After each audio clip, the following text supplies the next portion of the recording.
Hello lovely viewers, you are most welcome to our channel Poetry Online. In this video, we shall be discussing the detailed analysis of the poem A Plea for Mercy by Kwesi Brew. Kindly subscribe to our channel and press the bell icon to get updates on all our new videos. Once again, let us assure you of a very interesting discussion. Get ready for this lesson. Kwesi Brew was born in 1928 at Cape Coast in Ghana. He was educated in many towns in Ghana, including University of Ghana, Legon. His poems reflect a deeper understanding and appreciation of African culture and rich heritage. And today, we are going to study his poem, A Plea for Mercy. As we said earlier, A Plea for Mercy is a poem written by a seasoned Ghanaian writer, Kwesi Brew. This poem captures the exploitation, suffering, and abject poverty of Ghanaians and Africans at large during the colonial and post-colonial period. The colonial and post-colonial periods were characterized by the exploitation and servitude of Africans in the hands of the Western world. A Plea for Mercy is an example of a colonial poetry. Colonial poetry concerns itself with the arrival and presence of Europeans on African soil. This naturally will contain issues like cultural conflicts, missionary activities and Christianity, gradual grumbling of traditional order, Western education and its attendant effects, new governance system, and others. The diction of this poem, A Plea for Mercy, is simple and uses everyday language to convey its message. The poet seeks to explore the agony, disillusionment, pity, and ultimate frustration and disappointment that lay ambush, patiently waiting for Africans after their encounter with the outside world. That is to say, Africans of rich natural resources have been reduced to beggars. Creators or writers of colonial poetry are individuals who attempt to share the challenges and aspirations of the African. This category also deals with agitation and struggle for independence and self-rule. Historically, the arrival of the Europeans on the shores of Africa in the 15th century was given official seal in the 19th century. Following the partition of Africa in 1885 at Berlin, most African people signed agreement to give rulership of the land to Europeans. Today's Ghana, then Gold Coast, had signed a bond with the British on 6 March 1844 to give it the status of colony, losing its independence, sovereignty, and handing its subject over to the Queen. This arrangement affected several aspects of the African life. The simple question is, do you think the arrival of the Europeans did not have any positive effects on Africans? Have you ever read any poem that recounts the good of the encounter? Let us admit that the Europeans or the Western world have influenced us positively, but as a people, the consequences far outweigh the positive. The negative effect affects the core values of Africans, depriving them of their unique identities and creating both intra- and inter-conflicts as a result of the introductions that the Europeans made into the mainstream African life. The setting of the poem is Africa, though it can be narrowed down to a rural area or fishing community in Ghana where one can find the Volta Lake. The temporary setting is clearly the colonial era or pre-independence period. Most commentators will even add that this poem is a post-independence poem because even after independence, Africans have to depend heavily on their colonial masters. Therefore, the master-servant relationship still persists or exists even today. The title of the poem, A Plea for Mercy, immediately informs us that someone or a group of people are begging for someone's mercy. But the simple question is, who is pleading for whose mercy or pardon? Is that a group of worshippers who have gone to a deity or their object of worship to plead for mercy? Or the poem, A Plea for Mercy, is a political satire aimed at ridiculing the master-servant relationship that exists between Africans and their colonial masters or the Western world. Or the poem, A Plea for Mercy, is a plea of a wandering prodigal son who has returned to the African continent after rejecting it in the pursuit of European culture to be readmitted and accepted into the African continent, and as such, he is pleading for the mercy of his ancestors. All these questions and many more will be answered once we start the analysis of this poem. The surface meaning of the poem highlights the cry for help by individuals such as the animal tender or the cowhead, the farmer, and the fisherman. They are facing hardships as a result of some cosmic influences. Beyond the superficial level lies a deeper meaning of the poem. The poem may be examining the plight of Africans, where hope for political and economic independence has eluded the people due to corruption, mismanagement of our rich natural resources, and overdependence on colonial masters. This has created a situation of extreme poverty, disease, deprivation, leading to underdevelopment. The situation has also led to Africans becoming beggars, living on charity of former colonial masters. Looked at it in this way, the poem has significance for the people of Africa. The tone or mood the poet wants to create also influences his or her choice of words. The contribution made by the individual words creates an intricate relationship between the whole poem and its constituent parts. How a poet feels about the people, incidents, situations, and objects that he or she is writing about will determine his choice of words. This poem, A Plea for Mercy, can be interpreted on three levels. The first group of people argue that this poem expresses the shock and disappointment that Africans who left the African continent to seek greener pastures in the Western countries were faced with.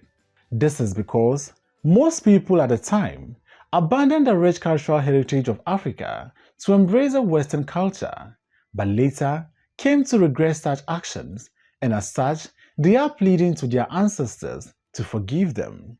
Those who hold this view were clearly disappointed by the level of hypocrisy and lack of humility demonstrated against black people in Western countries. Thus, people who preach the love of God and equality of all races treated black people with so much disrespect and discrimination. The second group of people argued that this poem describes the spiritual journey of Africans towards spiritual salvation and genuine spiritual fulfillment. This poem described the hardship of a group of worshippers who are at the doorstep of their deity or their object of worship, begging for mercy or pardon to alleviate them of their servitude, pain, sorrow, and suffering. The third group of people argued that this poem is a political satire that criticizes the attitude of Africans during the colonial and post-colonial era who sat down and allowed themselves to be colonized and enslaved by the Western world.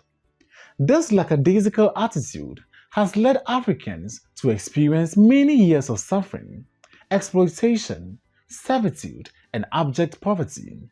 What the poet tries to convey here is that Africa as a continent is blessed with numerous resources, yet their encounter with the Western world has made them beggars.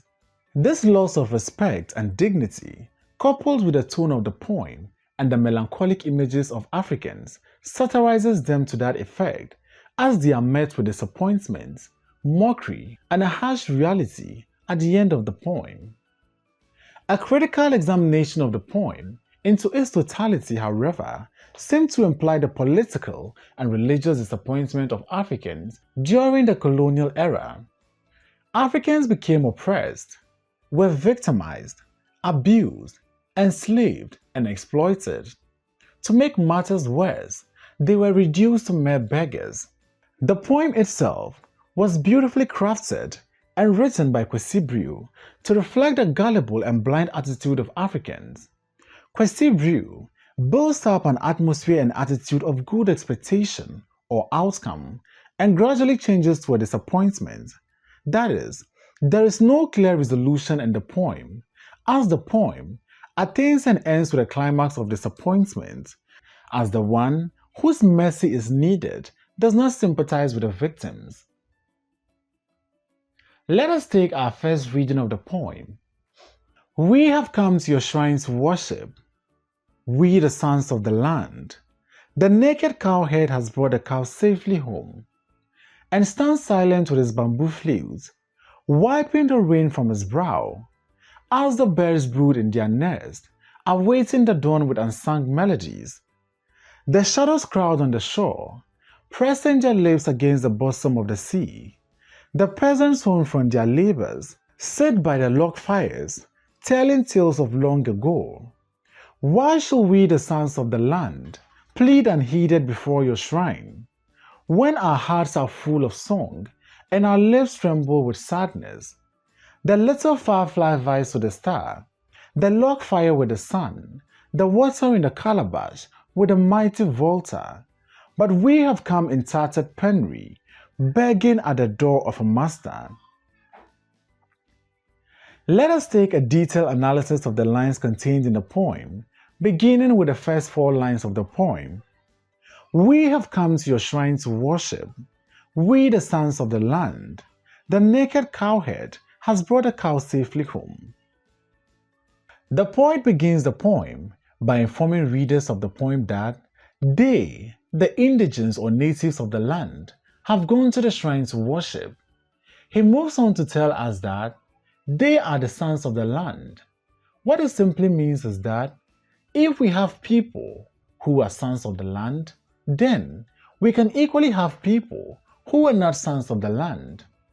Let us closely examine the poet's choice of words in the opening lines of the poem.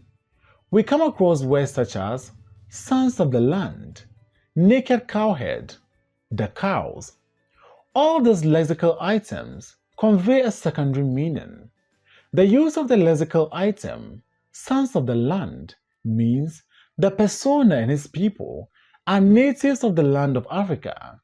Since we have people in the African continent who are natives, then we can surely have people who are not sons of the land, which is to say, the presence of colonial masters or the missionaries in Africa.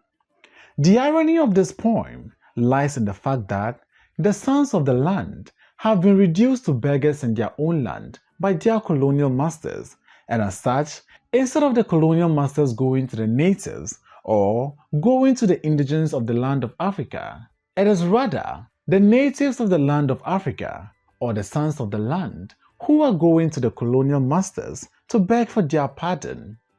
The use of the lexical item, naked cowhead, depicts the misery of Africans after their encounter with the Western world.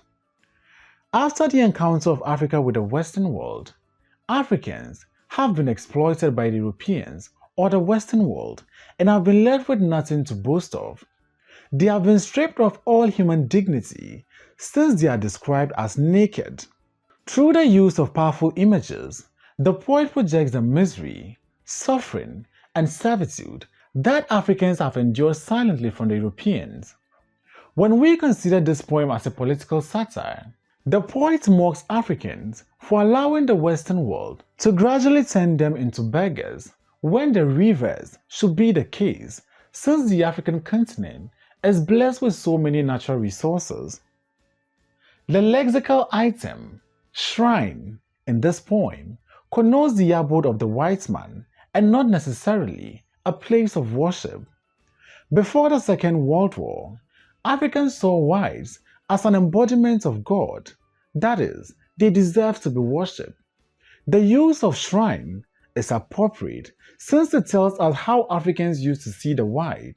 During the Second World War, Africans were recruited as soldiers, porters, and scouts for the Allies during the war. This war opened their eyes to the fact that all men were equal. That is to say, both black men and white men are vulnerable to death. So therefore, they called the white man master and surrendered themselves to them. We can correctly guess that, as a result of the numerous obnoxious laws in the colonial era, the natives, or Africans, who are tired of these obnoxious laws, have come face to face with the white man, begging for their pardon or mercy to lessen their suffering and misery. The cow in this poem connotes wealth and riches. In the past, wealth was calculated in terms of the livestock of a person, not necessarily the money a person has. The cow is a symbol of mineral resources or natural resources of Africa. The sad reality, however, is that people who are said to be rich are described with derogatory words that seem to suggest poverty and misery.